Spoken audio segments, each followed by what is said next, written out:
মালদা শহরে রাতের অন্ধকারে একাধিক দোকান ভাঙচুরের ঘটনায় এখন অবস্থান ধর্ণা চালিয়ে যাচ্ছেন ক্ষতিগ্রস্ত ব্যবসায়ীরা। গোটা ঘটনায় জেলা শাসক এবং জেলা পুলিশের দ্বারস্থ হতে চলেছে বণিক মহল। পাশাপাশি বণিক মহল ক্ষতিগ্রস্ত ব্যবসায়ীদের সুবিচার পাইয়ে দিতে নিযুক্ত করেছেন আইনজীবী সঞ্জয় শর্মা ক্ষতিগ্রস্ত ব্যবসায়ীদের ক্ষতিপূরণের আর্জি নিয়ে দ্বারস্থ হতে চলেছেন হাইকোর্টের। উল্লেখ্য, গত রবিবার গভীর রাতে মালদা শহরের বুকে এক নজিরবিহীন ঘটনা ঘটে। মালদা শহরের ১৯ নম্বর ওয়ার্ডে জাতীয় সড়কের পাশে একাধিক দোকানঘর কেউ বা কারা দুটি জেসিবি মেশিন দিয়ে ভাঙচুর করে বলে অভিযোগ ওঠে। এই ঘটনার প্রতিবাদে সরব হন মালদা মার্চেন্টের কর্মকর্তারা। তারা ক্ষতিগ্রস্ত ব্যবসায়ীদের নিয়ে আন্দোলন শুরু করেন। মালদা মার্চেন্টের ব্যানারে ক্ষতিগ্রস্ত ব্যবসায়ীরা অবস্থান ধর্ণা শুরু করেন এবং সুবিচার না পাওয়া পর্যন্ত আন্দোলন চালিয়ে যাওয়ার হুঁশিয়ারি দেন। ঘটনা প্রসঙ্গে বৃহস্পতিবার মালদা মার্চেন্টের সভাপতি জয়ন্ত কুণ্ডু অভিযোগ করে বলেন, বেআইনিভাবে ব্যবসায়ীদের দোকান ভাঙচুর করা হয়েছে। এই ঘটনায় তারা ইতিমধ্যে মুখ্যমন্ত্রীকে চিঠি লিখেছেন। সেই সঙ্গে বৃহস্পতিবার তারা জেলা শাসক এবং জেলা পুলিশ সুপারের দ্বারস্থ হতে চলেছেন। সুবিচার না পাওয়া পর্যন্ত তাদের আন্দোলন জারি থাকবে। যে ঘটনা ঘটেছে সম্পূর্ণ ঘটনা তুলে বেআইনিভাবে দোকানগুলোকে ভাঙা হয়েছে সেটা মাননীয় মুখ্যমন্ত্রী মমতা বন্দ্যোপাধ্যায়কে জানিয়েছি। আজকে আমরা এখন জেলা পুলিশ সুপারের কাছে দেখা করব। জেলা ডিস্ট্রিক্ট ম্যাজিস্ট্রেট মালদা তার সঙ্গে আমরা দেখা করব এবং পুরো ঘটনাটা আমরা তুলে ধরব। অবিলম্বে গ্রেপ্তার করার জন্য আমরা যেটা বারবার বলছি, যদিও আমরা জানি যে এখানে একটা রাজনৈতিক চক্র এভাবে এই প্রমোটারের পিছনে দাঁড়িয়েছে এবং তারা চেষ্টা করছে যে যেভাবে এই অনলাইনটাকে সাপোর্ট করছে। তারা Malda merchant chamber of commerce সম্পূর্ণভাবে ব্যবসায়ীদের পাশে আছে। এদিকে এই ঘটনায় হাইকোর্টের সুবিচার পেতে মালদা মার্চেন্টের তরফে একজন আইনজীবী নিযুক্ত করা হয়েছে। আইনজীবী হিসেবে নিযুক্ত হয়েছেন সঞ্জয় শর্মা। তিনি এই গোটা ঘটনা সম্পর্কে কি বলেছেন শুনুন তার মুখ থেকেই।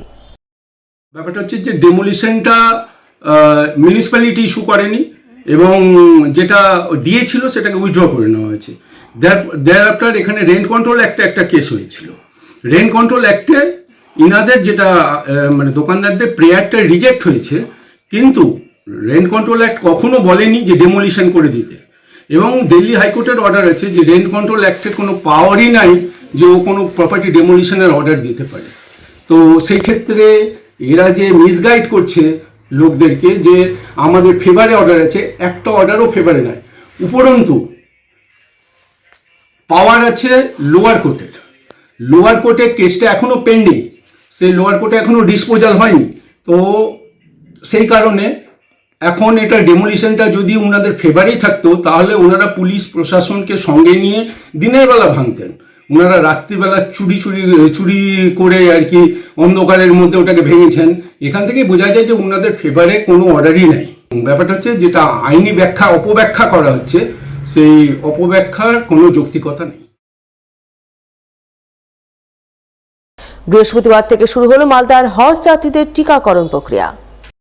এদিন মালদা সদর এবং চাঁচল মহকুমা এলাকায় সরকারি উদ্যোগে পৃথকভাবে হজযাত্রীদের টিকাকরণ শিবির আয়োজন করা হয়। মালদা সদরের টিকাকরণ শিবির অনুষ্ঠিত হয় মালদা শহরের মহেশমাটি মাদ্রাসা ইসলামিয়া আরাবিয়ায়। সেখানে মালদা সদর এলাকার ৩২৫ জনের সুপার টেস্ট, করোনা পরীক্ষা এবং টিকাকরণ করা হয়। এই প্রসঙ্গে মহেশমাটি মাদ্রাসা আরাবিয়ার এক শিক্ষক জানান, এবছর মালদা থেকে মোট ৫০২ জন হজযাত্রা করতে মক্কা যাবেন। তাই মক্কার উদ্দেশ্যে যাত্রা করার প্রাক্কালে হজযাত্রীদের টিকাকরণ করা হচ্ছে।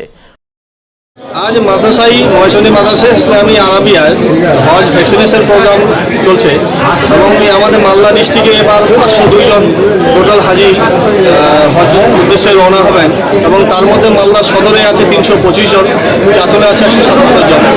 এবং আমাদের মহেশমাটি মাদ্রাসা ইসলামিয়া আরাবিয়ায় আমরা প্রতিবারই এই হাজিদের ভ্যাকসিনেশনের প্রোগ্রামটা করে থাকি এবং তাদের যতটা পারি আমরা সাহায্য করি।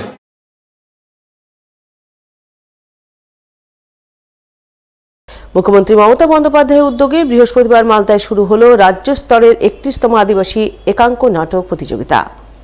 পশ্চিমবঙ্গ সরকারের আদিবাসী উন্নয়ন দপ্তরের সহযোগিতায় দুদিনব্যাপী আদিবাসী একাঙ্ক নাটক প্রতিযোগিতা শুরু হয় মালদা শহরের দুর্গাকিঙ্কর কলেজ অডিটোরিয়ামে। উপস্থিত ছিলেন রাজ্য আদিবাসী উন্নয়ন দপ্তরের আধিকারিক সহ জেলা প্রশাসনের আধিকারিকরা, ছিলেন বিভিন্ন স্তরের জনপ্রতিনিধিরা। এদিন তাদের সকলের উপস্থিতিতে এক জমকালো অনুষ্ঠানের মাধ্যমে রাজ্য স্তরের 31তম আদিবাসী একাঙ্ক নাটক প্রতিযোগিতার সূচনা হয়।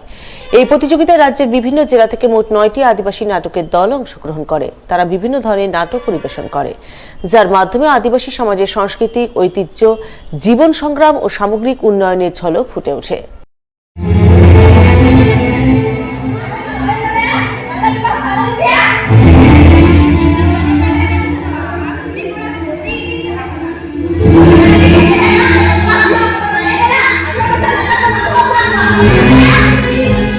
আজকে আমাদের 31তম ট্রাইবাল একাঙ্ক নাটক প্রতিযোগিতা মালদা জেলাতে অনুষ্ঠিত হচ্ছে। এবারে প্রথম দুদিনব্যাপী এই অনুষ্ঠানের জন্য আমরা স্টেট থেকে এসেছি এবং সমস্ত রাজ্যের যে সমস্ত ট্রাইবাল যারা রয়েছেন এবং তাদের যে নাটকের দল যেগুলো রয়েছে, যারা প্রাথমিক পর্বে সিলেক্টেড হয়েছে, তারা এখানে পার্টিসিপেট করবে। দুদিনব্যাপী সিলেকশনের পরে তাদেরকে যারা বিবেচিত হবে প্রাইজের জন্য, ফার্স্ট সেকেন্ড থার্ড প্রাইজ আছে, তারপর আছে বেস্ট ডিরেক্টর যিনি, বেস্ট স্ক্রিপ্ট রাইটিং যিনি করেছেন, বা বেস্ট অ্যাক্টর অ্যাক্ট্রেস, তারাও এখানে একটা প্রাইজ অ্যাওয়ার্ড মানি দেওয়া হবে। পুরাতন মালদা ব্লকের কালুয়াদিঘি CS প্রাথমিক বিদ্যালয়ে বার্ষিক সাংস্কৃতিক ও পুরস্কার বিতরণী অনুষ্ঠান হয়ে গেল বৃহস্পতিবার। এই উপলক্ষে বিদ্যালয়ের কচিকাচারা নাচ গান সহ বিভিন্ন অনুষ্ঠান পরিবেশন করে, যাকে কেন্দ্র করে আনন্দ মুখরিত হয়ে ওঠে বিদ্যালয় প্রাঙ্গণ। বার্ষিক সাংস্কৃতিক অনুষ্ঠান মঞ্চে দিন বিদ্যালয়ে বিভিন্ন অনুষ্ঠান ও পড়াশোনায় কৃতী ছাত্রছাত্রীদের পুরস্কৃত করা হয়। এই উপলক্ষে আয়োজিত অনুষ্ঠানে উপস্থিত ছিলেন আদিনা চক্রের অবর বিদ্যালয় পরিদর্শক অমৃতা বিশ্বাস, বিশিষ্ট শিক্ষাবিদ তানিয়া রহমত সহ অন্যান্যরা।